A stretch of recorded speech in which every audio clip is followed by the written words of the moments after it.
Have you ever wondered why everything seems to affect you so deeply? Why do you feel the weight of the world on your shoulders, even when no one around you seems to notice what's going on? Maybe you grew up being told you were too sensitive, but what if that sensitivity is actually a spiritual gift waiting to be awakened? What if Carl Jung had already predicted this? Today, we're going to talk about a very specific type of person, the chosen ones with the gift of healing, those who have been hurt and then healed.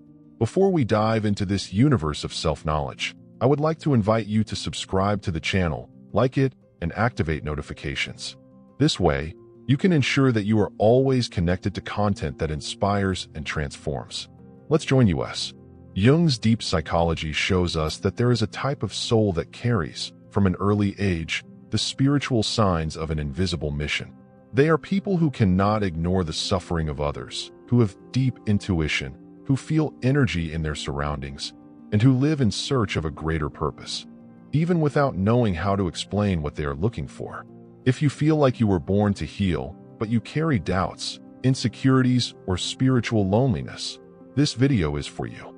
Let's talk about energy healing, divine calling, self-healing, and the archetypes that reveal the true hidden power of those who have been called. And maybe, in the midst of these words, you will finally find what your soul has been trying to tell you for years. There are people who spend their lives trying to fit in and fail miserably. And maybe this was never a problem, but rather the first sign of something much bigger. You didn't come to fit in, you came to heal. Carl Jung once said that some people seem to be burdened by an invisible mission. They feel too much, they notice what no one else says, they suffer from pain that isn't theirs. This isn't emotional exaggeration. This is energetic sensitivity. From an early age, you were probably the one who captured the mood of the environment. Sometimes, all it took was for someone to walk into the room for you to feel a weight, an energy, a strange silence. Empathetic people don't have an off button, and Jung pointed out that this type of perception is linked to what he called the collective unconscious, a universal memory field where the chosen ones are human antennas. If you feel out of place, don't rush to fix it. Maybe the world needs exactly what you have, spiritual intelligence. This feeling of seeing too much, feeling too much, is typical of the wounded healer, an archetype studied by Jung that describes people who have been marked by pain to become channels of healing.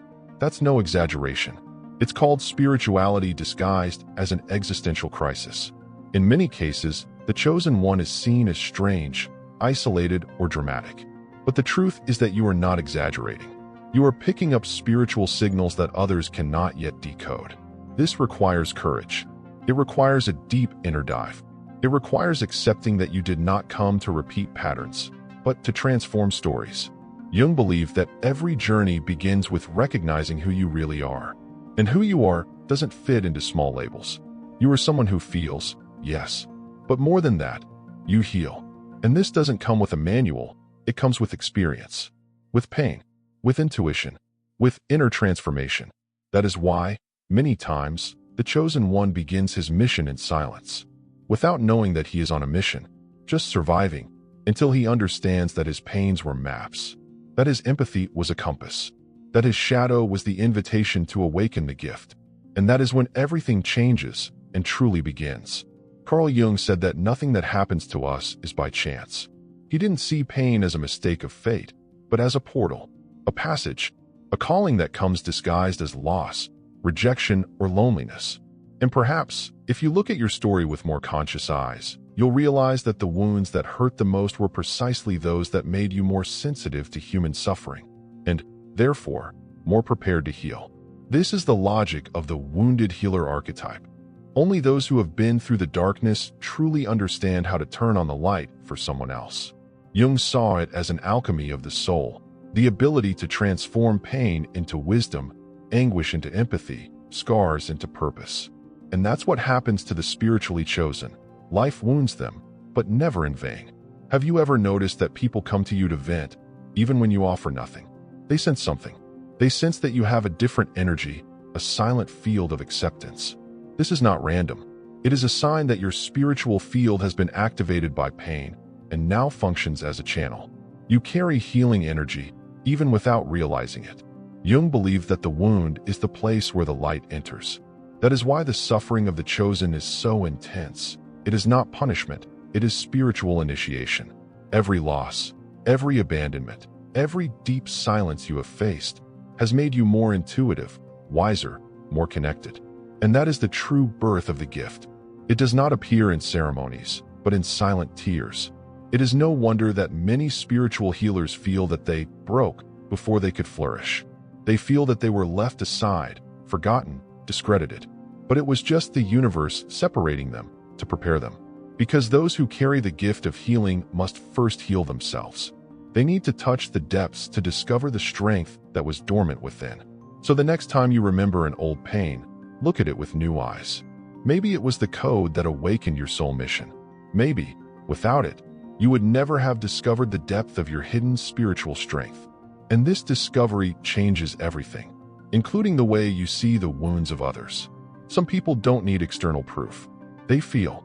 They feel when something is wrong, even when no one tells them. They feel when the energy changes. They feel the suffering of others as if it were their own. If this happens to you, it's not an exaggeration, it's energetic sensitivity. And Jung would explain this as the manifestation of ancient archetypes acting within your psyche, signs that reveal that you may be one of the chosen ones. The first sign is to feel the environment. Places with heavy energy affect you physically: headaches, drowsiness, restlessness. The second is to attract spontaneous outbursts. People open up to you without understanding why. The third sign is to have symbolic dreams with healing, lights, hands, water, or transformations. The fourth, you have difficulty remaining where there is no truth. False environments drain your soul. The fifth sign is more subtle, a constant feeling of waiting for something, as if your life had a greater meaning yet to be revealed. The sixth is the one that many ignore, deep existential crises that throw you into the inner abyss. But that's where awakening lies. And the seventh? Recurring synchronicities, seeing repeating numbers, having unlikely encounters, feeling something before it happens. Carl Jung was one of the first to talk seriously about synchronicity, stating that the universe communicates with the soul through these signs. They are not coincidences. They are messages from the spiritual journey, and the chosen ones tend to perceive them frequently, as their inner senses are already more acute. This spiritual intelligence is innate, but it only blossoms when you stop doubting yourself. You don't have to fit into any religion to recognize this. These signs don't choose dogma. They choose people who are prepared to serve as channels of healing. And almost always, these people carry stories of pain, exclusion, or spiritual confusion. Because before they were called out, they were called in. And that is the starting point of every true spiritual journey. So, if you identified with these signs, maybe what you feel is not a burden, but an inner power that has not yet been named. And when you begin to recognize this, everything changes. Pain takes on meaning. Intuition becomes a compass. And the mission begins to reveal itself, not all at once, but in parts, like a puzzle of the soul. Carl Jung left us with one of the most powerful insights in spiritual psychology. No one becomes enlightened by imagining figures of light, but by making darkness conscious. In other words, you don't have to deny your pain to become a better person. You have to go through it. The chosen ones will sooner or later face their own shadow. And it is this encounter that awakens their spiritual gift. The shadow, according to Jung, is everything that you repress or reject: traumas, fears, anger, and hurt. But it is also the place where your hidden spiritual strength is hidden. However, accessing this strength requires courage. It requires looking at the wound without judgment. And it is precisely in this process that many begin to realize that something different lives within them, a healing energy that is activated when you face your own pain. Have you ever noticed that after going through something very painful, you began to understand the suffering of others better? That is the gift being born. That is the wounded healer coming into play. It is no coincidence that the people who help the most are often the ones who have been hurt the most. Pain polishes, pain cleanses, pain reveals. And when you stop running from it, you begin to channel healing instead of carrying guilt. This path may seem lonely, but it is actually profoundly transformative. Jung claimed that the process of individuation, that is, of becoming who you really are, necessarily involves this immersion in the shadow. The chosen one is not the one who has never suffered. It is the one who has chosen to re-signify suffering and use it as fuel for their soul mission. So when you feel like you've hit rock bottom, remember, rock bottom is where the seed dies and is reborn. This rebirth is spiritual, not intellectual. It can't be taught in books, but it can be felt in the soul. And that's where conscious spirituality comes in, a practice that combines self-knowledge, embracing pain, and awakening the gift. You don't have to have everything figured out to begin healing. You just have to be willing to walk in truth, to accept that the light you carry has been shaped by the darkness you've faced. And that, in itself, is an inner transformation worthy of honor. You are light because you were shadow, and that balance is what makes your gift so real and so powerful. If Jung could sit down with you today, face to face, he wouldn't tell you that you're imagining things. He wouldn't try to silence your soul with rational explanations. He would listen with deep attention and say something that might change everything. This calling you feel is yourself trying to awaken. For Jung, the self is the center of the soul, the point where your true self resides. And it's the self that begins to whisper when you're ready for your mission. This spiritual calling does not come with maps. It comes with concerns, with the feeling that normal life no longer satisfies you, that there is something greater waiting for you, even if you don't know how to name it. And that is exactly where the spiritual journey begins, in discomfort, in the search, in the void full of invisible meanings. And Jung said, don't run away from it. This discomfort is the announcement that your soul is ready for something greater. Often, the chosen ones mistake the call for confusion. They think they are lost, unfocused, off the path. But what if that is exactly the path? The path of deep listening? The path of sacred doubt? Carl Jung taught that when the self calls, it usually starts by messing things up, not out of cruelty, but out of love, so that you stop, breathe, and recognize who you are destined to become. Do you feel called, but still doubt yourself? That's natural. Doubt is also a teacher. It teaches you to search within. And Jung always reminded us that spiritual symbols appear in the darkest moments. A strange dream, a song that plays at the right time, a number that repeats itself. These are not coincidences. They are synchronicities. They are signs from the self trying to lead you back to your divine calling. And maybe you're waiting for a bigger sign, something spectacular. But what if the call is already happening right now? What if you're hearing it as part of the answer you've been asking for? Conscious spirituality begins like this, with a nagging feeling, an intuition, a whisper. And little by little, it grows within you as a force that heals, that guides, that transforms. So what would Jung say to you? He would say, love your soul, listen to your dreams, honor your pain, because that's where truth lies. That's where recognition of the soul lies. And whoever recognizes, awakens. Whoever awakens, heals. And whoever heals, remembers the reason for being here. For a long time, those who felt they had a gift of healing were discredited. They were labeled as mystical, exaggerated, and overly sensitive. But Carl Jung, with all his scientific and spiritual background, was one of the first to recognize that the invisible also has science and meaning. He talked about psychic energy, symbolic fields, and internal healing processes long before it became popular. And if you feel this way, you are more aligned with him than you might think. Jung saw no separation between mind and spirit. For him, everything was part of the same field, the collective unconscious. He believed that the images that appear in our dreams, the synchronicities we experience, and the deep impulses we feel are manifestations of what he called spiritual intelligence, the wisdom of the soul in action. This profoundly validates the experience of those who feel that they carry a channel of healing within themselves. When you feel like laying hands on someone who is sick, or when your body shivers when you hear someone else's pain, it's not all in your head. It's the healing energy trying to flow. And Jung wrote that this energy can be awakened by symbols, meditations, active imagination, and even states of crisis. In other words, it's not about invention, but about perception. You're perceiving something that most people don't allow themselves to feel. Spiritual healing is not limited to rituals. It happens when there is true presence, deep listening, and loving intention. It is the gaze that soothes, the word that restores, the presence that welcomes. And your gift can manifest itself exactly like this, without fanfare, but with transformative power. Therefore, Do not compare yourself to famous healers or media gurus. Each soul has a language, and yours may be the most necessary for those around you. Jung said that inner transformation begins when you stop ignoring the signs and start trusting what you feel. Conscious spirituality is, above all, a silent agreement with your own soul. And every time you respect this call, healing happens, not only in others, but especially in yourself. Because the healer is also in a constant process of self-healing. If you still doubt your gift, study, experiment, meditate, read Jung. Also read authors such as Jean Shinoda Bolen, Clarissa Pinkola Estes, Deepak Chopra. Allow yourself to create your own rituals. Your body knows. Your intuition knows. Your spirit knows. All that's left is for your mind to accept it. And when it does, you will no longer be afraid to say, I am a channel of healing, and I am remembering that now.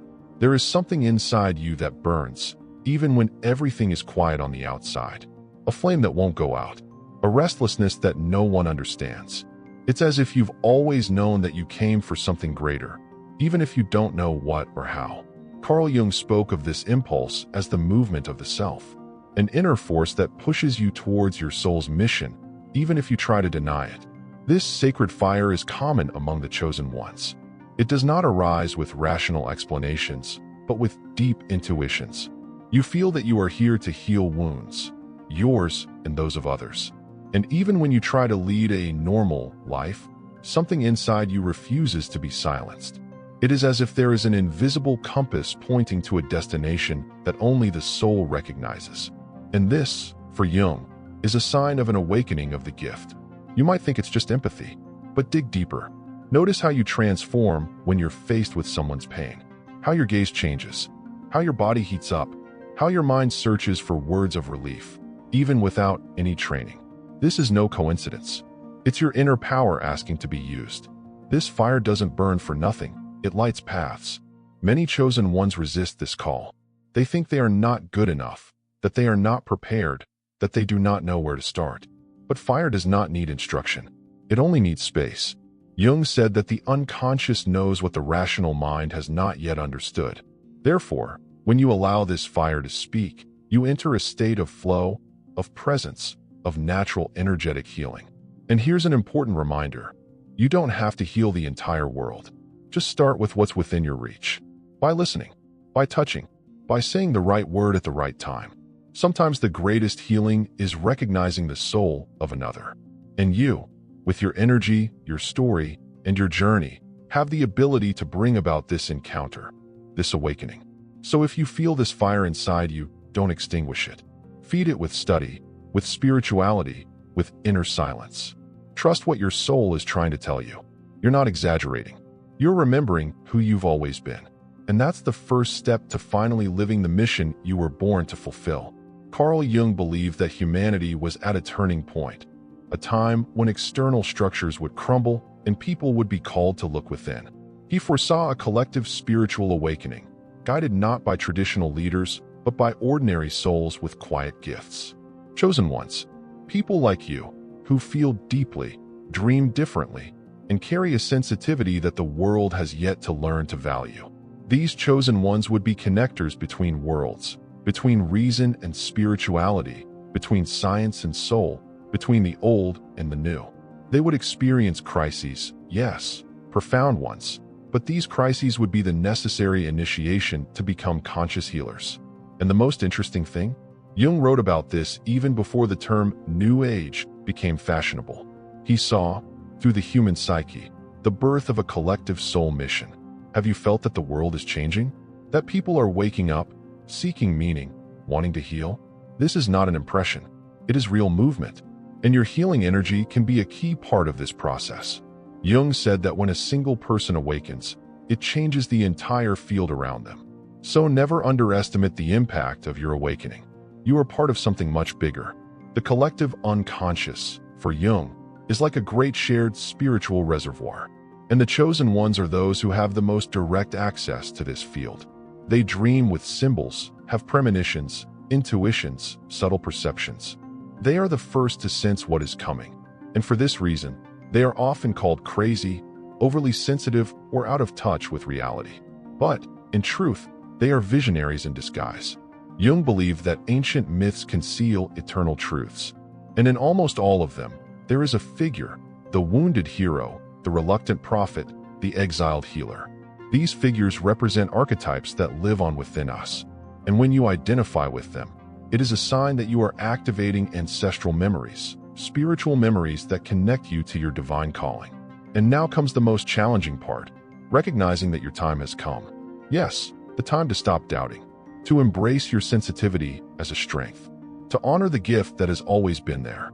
Conscious spirituality calls for action, not perfection.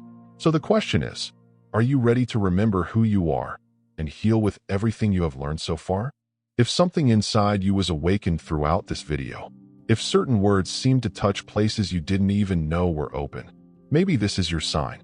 The spiritual calling does not come with a label, but it comes with attunement. And if you've come this far, it's because something in you has recognized this invisible truth. You feel too much because you were born to transform. Your sensitivity is not a weakness, it is a calling. Now, the question remains, what are you going to do with all this you feel? How can you begin, today, to honor this healing that pulses within you? Who around you needs the light that only you can bring? It doesn't matter where you start from. What matters is your decision to no longer ignore the call. Spiritual healing begins when you accept who you are, a channel of transformation, a bridge between pain and restoration, a chosen one. If this message has awakened something within you, don't ignore it. Share in the comments. Have you ever felt that you have a gift of healing, even without fully understanding it? Your story may be the confirmation that another chosen one needs to finally awaken. If this conversation spoke to your soul, subscribe to the channel, turn on notifications, and leave your like. Here, each video is an invitation for you to dive deeper into your spiritual truth. And remember, those who feel too much have the potential to heal much more than they can imagine.